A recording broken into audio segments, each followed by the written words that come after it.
Di penghujung libur tahun baru, ribuan wisatawan masih memadati sejumlah tempat wisata. Sayangnya masih banyak wisatawan yang abai terhadap protokol kesehatan.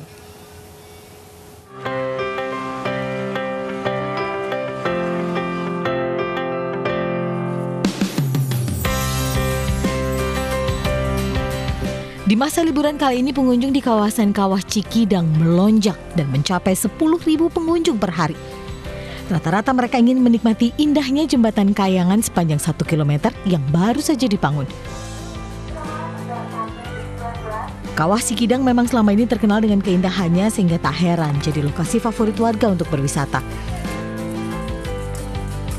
Sementara untuk menjaga protokol kesehatan selama pandemi, pengelola wisata Dieng Banjarnegara meminta semua pengunjung untuk mencuci tangan dengan sabun atau hand sanitizer sebelum memasuki area wisata.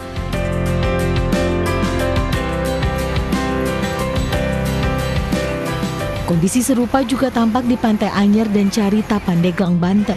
Ribuan wisatawan memadati pantai untuk berlibur, berenang, atau sekedar menikmati deburan ombak dan pasir putih. Lokasi yang dekat dari Jakarta memang membuat pantai ini selalu ramai saat libur tiba. Sebenarnya nemenin ponakan gitu, karena udah Senin itu kan udah pada mulai kegiatan normal lagi ya gitu. Jadi ya karena dekat juga dari Jakarta, yang ada pantainya cuma di Anyer ya, jadi kita kesini. Rapid test ya, beberapa hari yang lalu sih udah rapid test gitu. Jadi bawa rapid test ke sini Pak ya? Apa bawa ya? Sekeluarga apa gimana? Antisipasi aja. Sayangnya meski petugas telah mengingatkan berulang kali, masih banyak pengunjung yang abai dan tidak memperhatikan protokol kesehatan dengan tidak mengenakan masker ataupun menjaga jarak.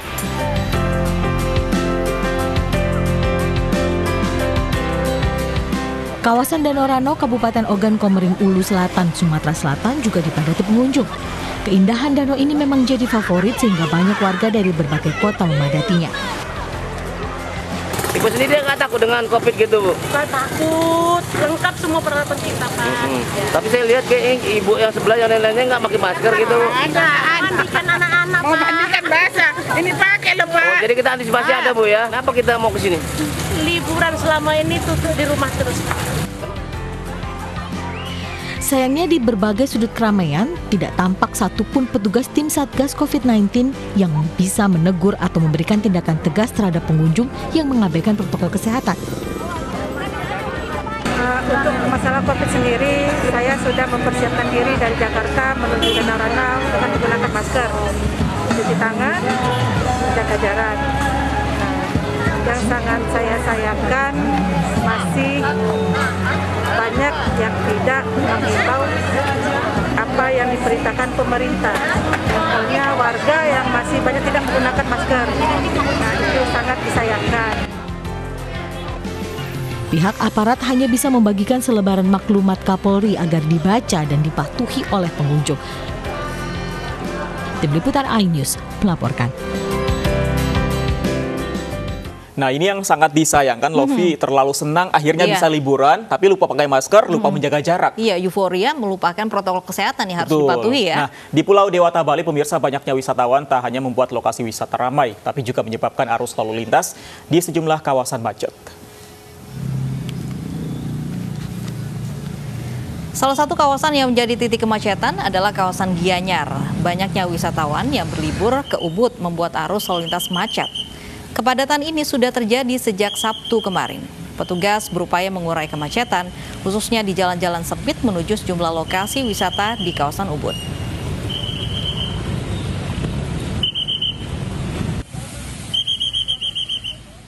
Kita langsung melihat seperti apa suasana di lokasi wisata di Pulau Dewata, Bali. Ada Putri Cahaya yang berada di Pantai Sanur, Bali.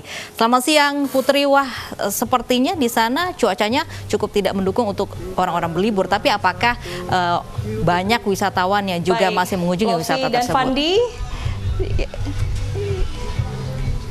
Iya, Lofi dan Fandi, saat ini saya sedang berada di Pantai Sanur dan memang benar situasi saat ini siang hari ini sedang hujan karena memang di Denpasar Bali khususnya situasi sejak pagi tadi tidak menentu, cuacanya kadang hujan, kembali terik dan siang hari ini hujan lagi. Di Pantai Sanur sendiri terpantau sejak pagi tadi, saya sudah memantau sejak pagi bahwa suasana masih tetap ramai. Pagi hari tadi sekitar pukul 8 pagi hingga 9 waktu Indonesia bagian tengah masih banyak wisatawan, warga lokal dan wisatawan domestik yang memadati kawasan pantai karena memang menikmati akhir pekan, apalagi besok sudah harus kembali ke rutinitas harian. Pantai memang pilihan yang tepat dan menarik. Dan situasi siang hari ini walaupun di tengah-tengah hujan, masih ada beberapa pengunjung yang tetap berenang walaupun situasi tidak mendukung sebenarnya untuk berenang. Padahal di Pantai Sanur ini sendiri pemirsa, saya simak, saya lihat bahwa ada beberapa aktivitas yang dapat dilakukan selain berenang, bisa juga menikmati jajanan khas Pantai Sanur seperti jagung bakar, es kelapa muda ataupun lumpia.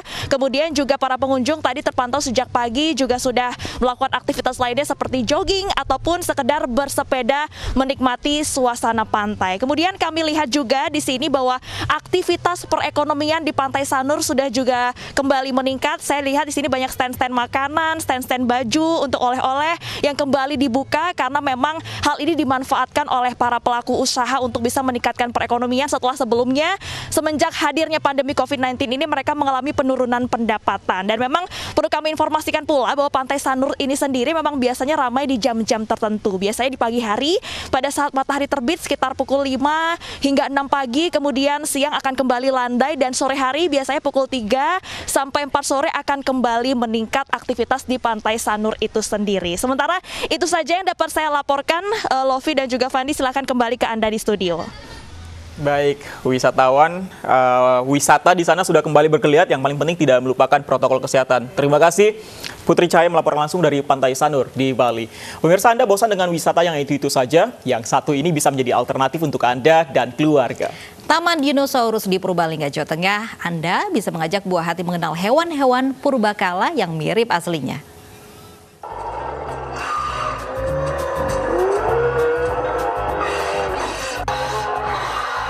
Ini bukanlah adegan dalam film Jurassic Park. Ini adalah wahana baru di lereng Gunung Slamet. Wahana dinosaurus di Lembah Asri Serang Purbalingga, Jawa Tengah. Begitu masuk, Anda akan bertemu hewan-hewan purbakala. 13 dinosaurus replika dihadirkan di tengah nuansa hutan pinus. Meski replika, hewan-hewan ini mampu bergerak dan bersuara. Anda bersama buah hati seolah diajak kembali ke zaman purbakala. Untuk anak-anak bagus juga ya? Ya, untuk pengetahuannya juga edukasi bagus, gitu. Edukasinya juga bagus. Yeah. Otomatis kalau misal lihat, dia belum tahu, otomatis nanti pasti nanya di rumah apa. Apalagi anak sekarang kan juga nggak gaptek ya. Pasti dia nyari apa tadi yang dilihat bentuknya apa, namanya apa. Lihat dinosaurus. Dinosaurus. Binatang purba ya, namanya ya, purba. Besar-besar ya. Takut nggak, Dek? Dengan tiket tambahan Rp10.000, pengunjung sudah bisa berkenalan dengan kawanan dinosaurus. Pengunjung yang datang diwajibkan tetap memakai masker dan menjaga jarak. Dari Purbalingga, Jawa Tengah, Catur Edi Purwanto, iNews melaporkan. Nah, karena besok memang sudah masuk kerja lagi. Iya. Ini orang-orang memang sudah menyempatkan atau memanfaatkan hari terakhir liburan akhir tahun. Di hari ini kita akan masih menikmati beberapa lokasi wisata. Kalau tadi ada Taman Dinosaurus, kita ajak pemirsa ke Taman Pintar di Yogyakarta. Ada rekan kami Anissa Rizkia di sana. Apa yang menarik dari Taman Pintar ini di Yogyakarta, Anissa? Ya, Fani dan juga Lofi, saat ini saya berada di Taman Pintar, yakni wisata edukasi di kawasan Yogyakarta. Memang berbeda dibandingkan dengan long weekend pada minggu-minggu sebelumnya. Pada hari ini, hari Minggu, mengalami penurunan hingga 70%. Menurut data yang kami himpun, hingga siang hari ini baru ada sekitar 134 pengunjung yang tengah memasuki area Gedung Oval. Dan dapat saya informasikan memang protokol kesehatan diberlakukan begitu ketat, mulai dari kali para pengunjung memasuki area Taman Pintar ini, mereka dilakukan pengecekan suhu tubuh, kemudian mereka wajib melakukan scanning barcode menggunakan aplikasi Pemkot Yogyakarta. Ini merupakan upaya preventif bagi pemerintah Kota Yogyakarta untuk menanggulangi atau menekan angka penyebaran virus COVID-19 apabila nantinya ada hal yang tidak diinginkan, yakni ditemukan kasus COVID-19 di area Taman Pintar ini, maka aplikasi itu berguna untuk tracing, pemirsa.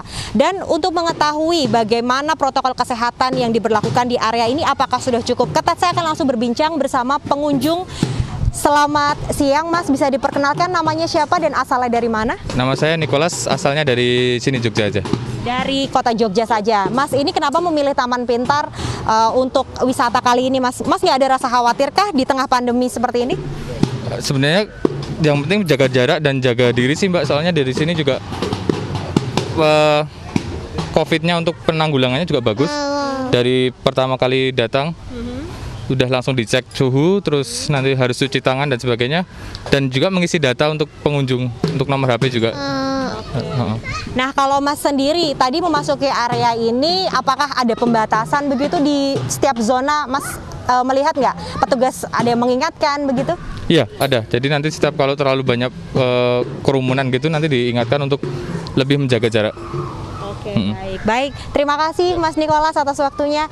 Dan memang pemirsa, menurut informasi dari pihak pengelola Taman Pintar sendiri, memang diberlakukan pembatasan begitu di setiap zonanya. Ada 4 titik checkpoint, di mana masing-masing zona maksimal diberlakukan 20 hingga 30 pengunjung saja. Selain itu juga pemirsa, dapat saya informasikan bagi Anda yang hendak mengunjungi wisata edukasi ini, memang diharapkan untuk melakukan pembayaran tiketnya itu melalui debit card begitu, atau dengan menggunakan dana non tunai begitu.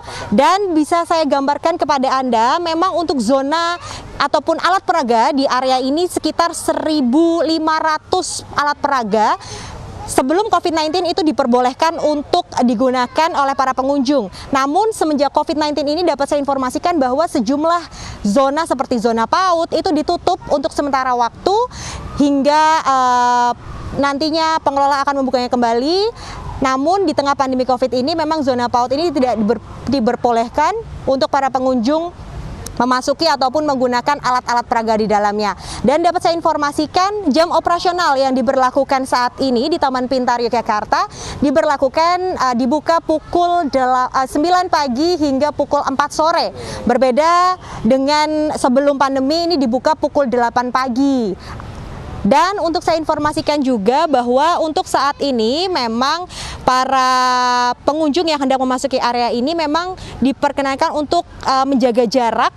Begitu dapat diinformasikan atau dapat Anda lihat di layar kaca, ini memang tidak ada kerumunan di area Taman Pintar karena memang petugas di sini begitu ketat mengingatkan para pengunjung yang hendak memasuki area Taman Pintar Yogyakarta. Untuk sementara saya kembalikan kepada Fandi dan juga Lofi yang ada di studio.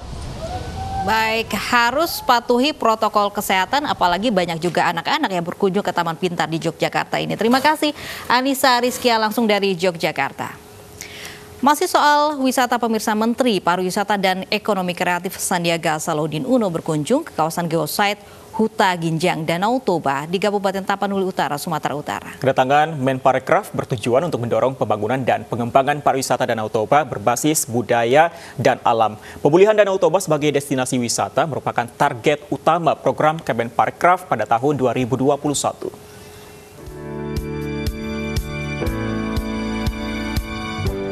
Sebagai salah satu destinasi super prioritas, Danau Toba memiliki nilai kearifan lokal dan budaya yang mampu mendorong potensi pariwisata Indonesia.